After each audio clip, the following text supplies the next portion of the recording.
नमस्कार.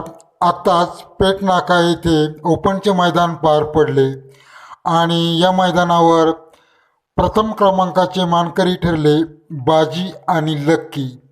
तर मित्रांनो, या मैदानावर फायनलमध्ये गाड्या सुटता वेळेस सीमारेषेच्या बऱ्याचशा पुढे गाड्या होत्या आणि सर्व चढबिचढच झाली.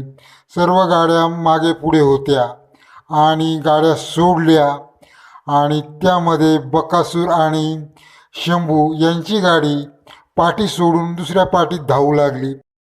बकासूरची गाडी ही फॉल ठरली.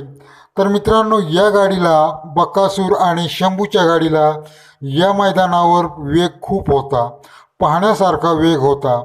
त्यांनी गट पाससुद्धा चांगल्या प्रकारे केलेला होता.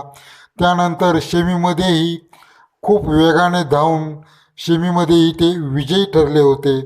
परंतु फायनलला त्यांनी थोडा गोंधळ केला, तो म्हणजे पाठी सोडल्यामुळे बकासूर आणि शंभूची गाडी ही फ्लॉप ठरली. नाहीतर कदाचित बकासूर आणि शंभूलाच एक नंबर मिळू शकला असता. तसेच या मैदानावर सर्व टॉपचे बैल फायनलमध्ये होते. फक्त बब्या आणि सुंदर कॉकटेल यांना सेमीमधून बाहेर पडावे लागले.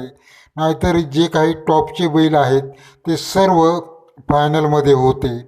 आणि त्यामध्ये ठाकूर होता, सदाभाऊ मास्तर यांचा, सुंदर होता, मथुरसुद्धा होता, हरण्या होता.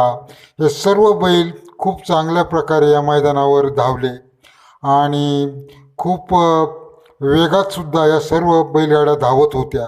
परंतु फायनलमध्ये थोडा गोंधळ झाला आणि दोन्ही साईडनी पब्लिक अंगावर येत होती. त्यामुळे फायनल बोलाल तसे चांगल्या प्रकारे झालेली नाही. सीमारेषेच्या बऱ्याचशा पुढे गाड्या राहिल्या होत्या आणि काही गाड्या थोड्या किंचित पुढेसुद्धा होत्या, तर काही गाड्या 2 पावले मागेसुद्धा होत्या. अशा प्रकारे आणि घाईघाईत फायनल सोडली आणि पब्लिकसुद्धा दोन्ही साईडनी खूप अंगावर आली. तर मित्रांनो, या मैदानावर रायफल हा सुद्धा चांगला धावला, मथुरसुद्धा चांगला, मथुर आणि सुंदर हे सुद्धा गट पास आणि सेमीसुद्धा विजयी ठरले होते. त्यानंतर हरण्या होता, ठाकूर होता आणि बकासूरच्या जोडीला होता बैल शंभू, हा सुद्धा तुफान वेगाने धावत होता आणि 3ही फेरे चांगल्या प्रकारे धावला. परंतु फायनलमध्ये गाडी त्यांची फेल ठरलेली आहे. तर मित्रांनो, फायनलमध्ये थोडा सुधारणा केली पाहिजे.